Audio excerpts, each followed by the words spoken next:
प्रिय विद्यार्थियों, शिखर educational point में आपका स्वागत है। आप लोग बीएड प्रथम सेमेस्टर की प्रैक्टिकल सब्जेक्ट में जो 3 फाइलें बनाई जाती हैं, मैं उन पर आज चर्चा कर रहा हूँ। इसमें जो 3 फाइलें बनानी है आपको, उसमें तीसरे नंबर पर योगा की फाइल बनाई जाती है, जिसके बारे में मैं आप लोगों को बता रहा हूँ। पहला, परिचय, योग की परिभाषा, योग का इतिहास, योग के प्रकार, समग्र योग श्री अरविंद जी के अनुसार, योग के लाभ और सूर्य नमस्कार के बारे में आप लोगों को लिखना है। आप लोग चाहें तो वीडियो को पॉज करके देख करके लिख सकते हैं, या फिर मेरी आवाज़ को सुनकर भी आप फाइल बना सकते हैं। मैं एक एक करके पन्नों को लगाता जाऊंगा, आप उसे देखें, या तो देख के लिखें या सुन के लिखें। धन्यवाद।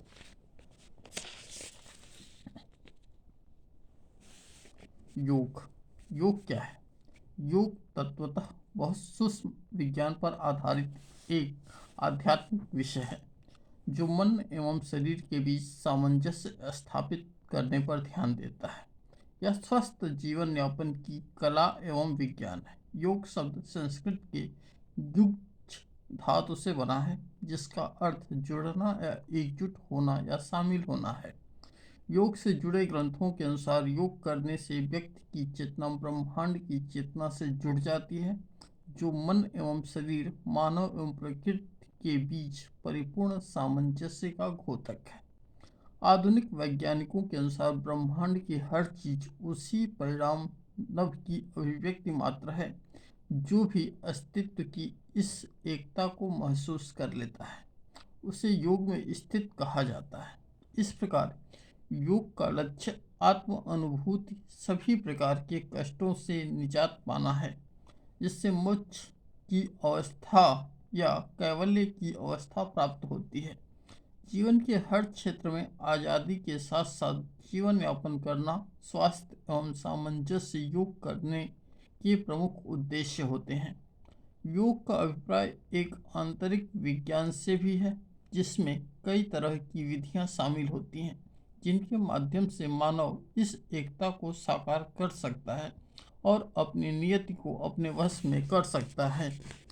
योग की परिभाषा, अनेक विद्वानों ने योग की अलग अलग परिभाषा दी। पतंजलि ने योग सूत्र में कहा है, योगस्थ निषेध निषेधः, अर्थात चित्त की वृत्तियों के निरोध का नाम योग है। इस वाक्य के 2 अर्थ हो सकते हैं। चित्त वृत्तियों के निरोध की अवस्था का नाम योग है, या इस अवस्था को लाने के उपाय को योग कहते हैं। सांख्य दर्शन के अनुसार पुरुष एवं प्रकृति के परिपक्व को स्थापित कर पुरुष का स्वरूप में अव्यवस्थित होना ही योग है। महर्षि याज्ञवल्क्य संयोग योग इच्छुते जीवन परमात्मनो, अर्थात जीवात्मा व परमात्मा के संयोग की अवस्था का नाम योग है। इसी प्रकार कठोपनिषद में योग के विषय में कहा गया है कि जब 5 इंद्रियां मन के साथ स्थिर हो जाती हैं और मन निश्चल बुद्धि के साथ आ मिलता है, उस अवस्था को परम गति कहते हैं। इंद्रियों की स्थिर धारणा ही योग है। जिसकी इंद्रियां स्थिर हो जाती हैं, अर्थात प्रवाहहीन हो जाती हैं, उसमें शुभ संस्कारों की उत्पत्ति और अशुभ संस्कारों का नाश होने लगता है। इसी अवस्था को योग कहा जाता है। अब हम योग के इतिहास के बारे में जान लेते हैं। ऐसा माना जाता है कि जब से सभ्यता शुरू हुई है, तभी से योग किया जा रहा है। योग के विज्ञान की उत्पत्ति हजारों साल पहले हुई थी। पहले धर्मों या आस्था के जन्म लेने से काफ़ी पहले हुई थी। योग विद्या में शिव को पहले योगी या आदि योगी या पहले गुरु या आदि गुरु के रूप में माना जाता है। कई हजार वर्ष पहले हिमालय में शांति सरोवर झील के तटों पर आदि योगी ने अपने प्रबुद्ध ज्ञान को अपने प्रसिद्ध सप्तऋषि को प्रदान किया था। सप्तऋषियों ने योग के इस ताकतवर विज्ञान को एशिया, मध्य पूर्व, उत्तरी अफ्रीका एवं दक्षिण अमेरिका सहित विश्व के भिन्न भिन्न भागों में पहुंचाया। भारत में ही योग ने अपनी सबसे पूर्ण अभिव्यक्ति प्राप्त की। अगस्त नामक सप्तऋषि, जिन्होंने पूरे भारतीय उपमहाद्वीप का दौरा किया, ने यौगिक तरीके से जीवन जीने के इर्द गिर्द इस संस्कृति को गढ़ा। लोक परंपराओं, सिंधु घाटी सभ्यता, वैदिक एवं उपनिषद की विरासत, बौद्ध एवं जैन परंपराओं, दर्शन, महाभारत एवं रामायण नामक महाकाव्यों, शैवों, वैष्णव, आस्तिक परंपराओं एवं तांत्रिक परंपराओं में योग की मौजूदगी है। यह समय ऐसा था जब योग गुरु के सीधे मार्गदर्शन में किया जाता था तथा इसके आध्यात्मिक मूल्य को विशेष महत्व दिया जाता था। यह उपासना का अंग था तथा योग साधना उनके संस्कारों में रचा बसा था। प्राणायाम दैनिक संस्कार का हिस्सा था तथा यह समर्पण के लिए किया जाता था। पूर्व वैदिक काल में योग किया जाता था। महान संत महर्षि पतंजलि ने अपने योग सूत्रों के माध्यम से उस समय के विद्यमान योग की प्रथाओं, उसके आशय एवं संबंधित ज्ञान को व्यवस्थित एवं कूटबद्ध करने का प्रयास किया है। पूर्व वैदिक ईसा पूर्व में इसके बाद पतंजलि काल तक योग की मौजूदगी के ऐतिहासिक साक्ष्य देखे गए हैं।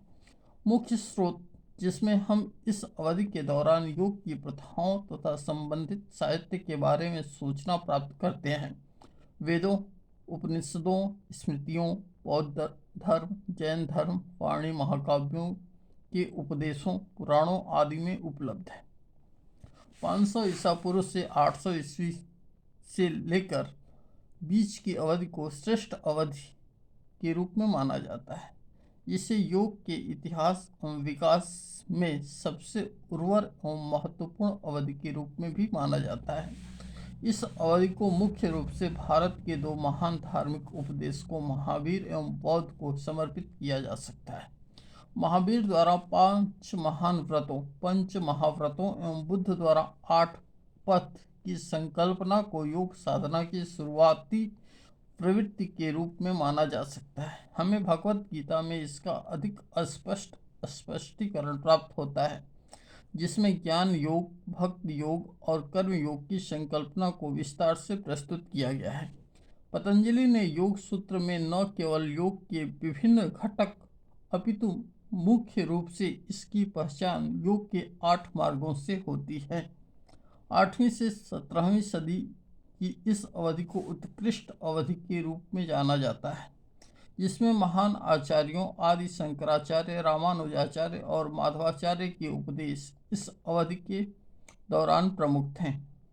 हठ योग परंपरा के नाथ योगी जैसे मतेंद्रनाथ, गोरखनाथ, गौरांगीनाथ जैसे विद्वान भी इस परंपरा में पाए जाते हैं। इस प्रकार हमने विभिन्न मतों को देखा। अब योग के प्रकार के बारे में हम थोड़ा सा जान लेते हैं। पहला है हठ योग। हठ योग सभी योगों के लिए इस्तेमाल किए जाने वाला एक सामान्य शब्द है। इसमें सांस और शारीरिक मुद्राओं की गति के बीच संतुलन बनाना होता है। इसके अलावा पारंपरिक प्रकारों में क्रिया योग, राजयोग और कर्म योग आदि शामिल हैं, लेकिन यह भौतिक मुद्राओं से अलग आयामों की व्याख्या करता है। हठ योग सबसे आम और सबसे पुराने प्रकार का योग है, जिसमें बहुत सारे आसन, योगासन शामिल हैं, जो योग की शुरुआत करने वालों के लिए बहुत बेहतर होंगे। अयंगर योग। अयंगर योग में योगासनों का अभ्यास बीज और धीमी गति से किया जाता है, जो योग शुरू करने वाले लोगों के लिए काफ़ी उपयोगी है। इस योग प्रकार में आप अपनी योग मुद्राओं को सही रखने के लिए बेल्ट, ब्लॉक और तकिए का उपयोग कर सकते हैं। यह योग का विकास वी.एस.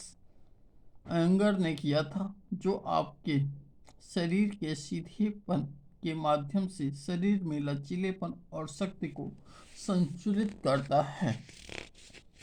पावर योग। पावर योग एक काफ़ी चुनौतीपूर्ण प्रकार का योग है। इसमें आपको बहुत अधिक शारीरिक शक्ति, गति और सहन शक्ति की आवश्यकता होती है।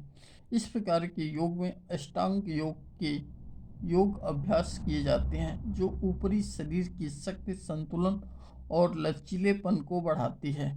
कुंडलिनी योग अध्यात्म के से अधिक जुड़ा हुआ है। इसमें योगासनों, श्वास तकनीक, ध्यान और उच्चारण की मदद से शरीर में घूमने वाली कुंडलिनी ऊर्जा को सक्रिय करना शामिल है, जो आपकी रीढ़ के आधार में स्थित है। अष्टांग योग। महर्षि पतंजलि ने योग को चित्त की वृत्तियों के निरोध के रूप में परिभाषित किया है।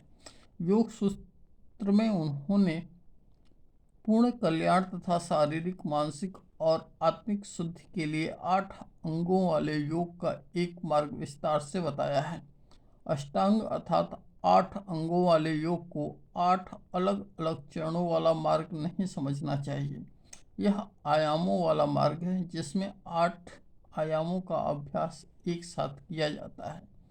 योग के ये 8 अंग निम्न हैं। यम, सामाजिक नैतिक नियम। पहला, अहिंसा। वाणी से, विचारों से और कर्मों से किसी भी जीव जगत को हानि नहीं पहुंचाना।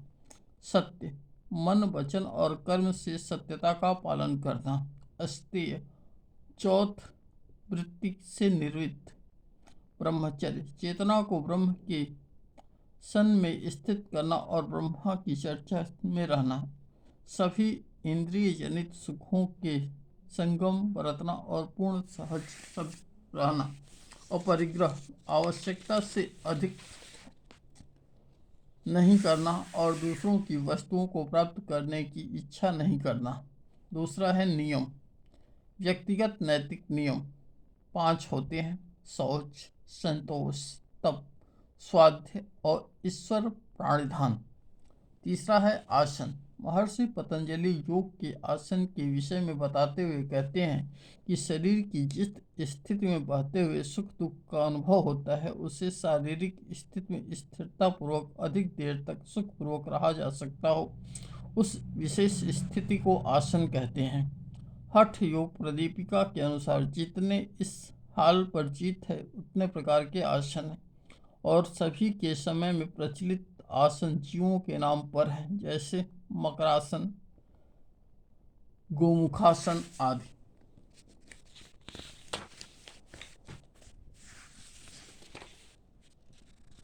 विद्यार्थियों, इसी प्रकार आपको एक एक चीज़ों को ध्यान से पढ़ना है।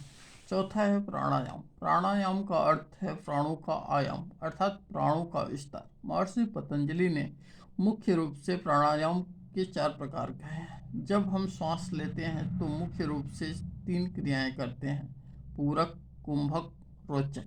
पूरक यानी कि नियंत्रित एवं लय पूर्वक श्वास लेने की प्रक्रिया को यौगिक भाषा में पूरक कहते हैं। कुंभक, नियंत्रित एवं लय पूर्वक श्वास लेकर रोकने की क्रिया को कुंभक कहते हैं। कुंभक 2 प्रकार का होता है: बाह्य कुंभक और आंतरिक कुंभक। नियंत्रित एवं लय पूर्वक श्वास छोड़कर श्वास को बाहर ही रोक देने की क्रिया को बाह्य कुंभक कहते हैं। नियंत्रित एवं लय पूर्वक श्वास लेकर श्वास को भीतर ही रोक देने की क्रिया को अंतः कुंभक कहते हैं। प्रत्याहार। योग में प्रत्याहार का शाब्दिक अर्थ है इंद्रियों को उनके आहार विषयों से विमुख कर देना। प्रतिधन आहार मिलकर प्रत्याहार बनता है। इंद्रियां 2 प्रकार की होती हैं: ज्ञानेंद्रियां और कर्मेंद्रियां। ज्ञानेंद्रियां 5 प्रकार की होती हैं। जिन इंद्रियों के माध्यम से हमें कुछ ज्ञान की अनुभूति होती है उन्हें हम ज्ञानेंद्रियां कहते हैं। और ये 5 प्रकार की होती हैं: आँख, कान, नाक, जीभ और त्वचा। विषय। इंद्रियां विषयी होती हैं अर्थात विषय का ज्ञान कराती हैं। प्रत्येक इंद्रियों के अपने विषय होते हैं। इस प्रकार विषय 5 प्रकार के होते हैं: रूप, श्रवण, गंध, रस तथा स्पर्श। इंद्रियों के आहार अर्थात विषय से विमुख कर देना इसी योग की भावना में प्रत्याहार है। धारणा। चित्त को किसी एक विचार में बांध लेने की क्रिया को धारणा कहा जाता है। पतंजलि ने अष्टांग योग तथा यह छठा अंग है। इससे पूर्व के 5 अंग यम, नियम, आसन, प्राणायाम और प्रत्याहार कहे गए हैं, जो योग में बाहरी साधक माने गए हैं। प्रत्याहार, धारणा, ध्यान और समाधि योग के भीतरी अंग या साधन कहे गए हैं। धारणा शब्द धृ धातु से बना है। इसका अर्थ होता है धारणा करना, संभालना, थामना या सहारा देना। योग दर्शन के अनुसार देशबंधुत्व धारणा अर्थात किसी स्थान विशेष पर चित्त को स्थिर करने का नाम धारणा है। अर्थात यम, नियम, आसन, प्राणायाम और प्रत्याहार द्वारा इंद्रियों को अपने विषयों से हटाकर चित्त में स्थिर करना किया जाता है। स्थिर एवं एकाग्र किए गए चित्त को एक स्थान विशेष पर रोक लेना ही धारणा है। 7वां है ध्यान। ध्यान चेतन मन की एक प्रक्रिया है, जिसमें व्यक्ति अपनी चेतना बाह्य जगत के किसी चुने हुए दायरे अथवा एक स्थल पर स्थान विशेष पर केंद्रित करता है। ध्यान द्वारा हम चुने हुए विषय की स्पष्टता एवं प्रदुषता सहित मानसिक धरातल पर लाते हैं। योग संबद्ध ध्यान से इस सामान्य ध्यान में बड़ा अंतर है। पहला दीर्घकालिक अभ्यास को शक्ति के उपयोग द्वारा आध्यात्मिक लक्ष्य की ओर प्रेरित होता है, जबकि दूसरे का लक्ष्य भौतिक होता है और साधारण दैनंदिन शक्ति के एक तर्थ काम करता है।